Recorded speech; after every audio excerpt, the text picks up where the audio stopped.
আসসালামু আলাইকুম প্রিয় খামারি ভাইরা, দেশ এবং প্রবাস থেকে যারা আমার ভিডিওটি দেখছেন সবাইকে আমার ভালোবাসা এবং শুভেচ্ছা। আবার চলে আসলাম আপনার মাঝে নতুন একটা ভিডিও নিয়ে।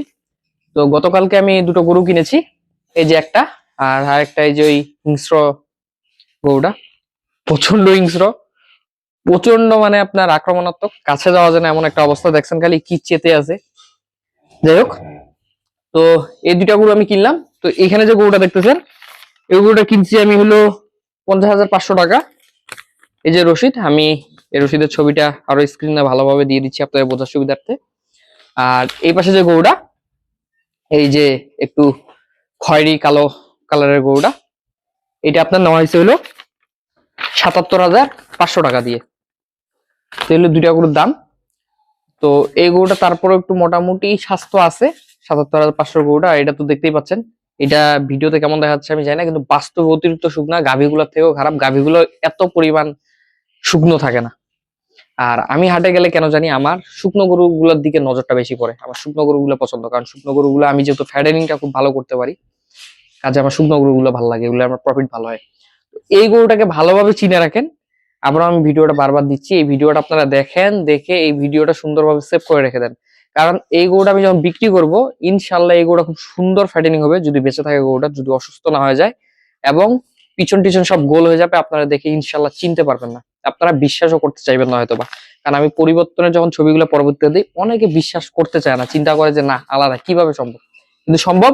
এই গরু দুইটা আপনি ভিডিওগুলো সেভ করে রেখে দেন, অথবা এই যে শুধু এই গরুটা যে আছে, এটা তো অতিরিক্ত শুকনায়, এইটার আপনি ভিডিওটা ক্লিপটা সুন্দর করে আপনি সেভ করে বা স্ক্রিন রেকর্ড করে রেখে দিন। পরবর্তীতে যখন আমি গরুটার পরিবর্তনের ভিডিও দিব বিক্রয়ের সময়, তখন নিজেই চিন্তা করবেন যে কি পরিবর্তন হইলো।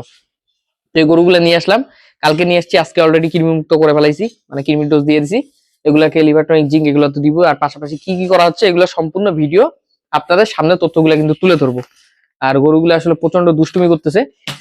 ভিডিওটা বেশি বড়ও করবো না, শুধু আপনাদের এখানে আসলাম গরুগুলো দেখানোর জন্য যে নতুন গরুগুলো আসলে কেমন হলো। দেখলেন লাথি কিভাবে মারতেছে। তো এই যে শুকনা গরুটা, এটা কিন্তু প্রচন্ড দুর্বল একটা গরু।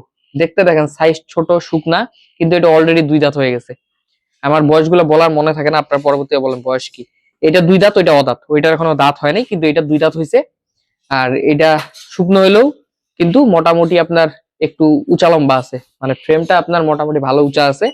এই ফ্রেমটা যদি আমি কুরবানি পর্যায়ে পালন করি, আল্লাহ দিলে এখান থেকে একটা ভালো প্রফিট পাবো আর কি ইনশাল্লাহ। আর এই গরুটা আর ওই গরুটা, দুইটা গরু আমার টার্গেট কিন্তু কুরবানি।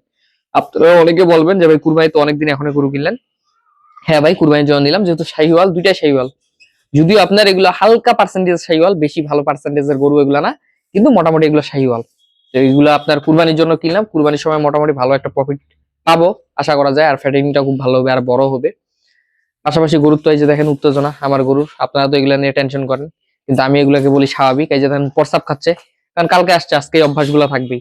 এই প্রস্রাব খাওয়াটাও চলে যাবে ইনশাল্লাহ, কারণ প্রস্রাব খাওয়ার জন্য আমার কিন্তু চারিতে অলরেডি রক সোল্ট দেওয়া আছে। এই পিঙ্ক মিনারের রক সোল্ট যখন খাবে, আর এই প্রস্রাব খাওয়া অভ্যাসটা চলে যাবে, যেহেতু আমি রক সোল্ট দেই। এই রক সোল্টটা দেওয়ার পর কিন্তু এই প্রস্রাব খাওয়াটা আর থাকবে না। কয়েকদিন পর দেখতেই পাবেন এই সমস্যাগুলো সব সমাধান হয়ে যাবে। তো আস্তে আস্তে কিভাবে সমস্যাগুলো সমাধান করতেছি সব আপনাদের আস্তে আস্তে ভিডিওতে দেখাবো। ততদিন পর্যন্ত আমার সাথেই থাকেন, ভিডিওটা বেশি বড় করবো না। যদি আমার চ্যানেলে নতুন হয়ে থাকেন, অবশ্যই আমার চ্যানেলটা সাবস্ক্রাইব করে রাখবেন, পাশাপাশি ভিডিওটাতে একটা লাইক দিয়ে রাখবেন। সবাই ভালো থাকবেন, সুস্থ থাকবেন। আসসালামু আলাইকুম।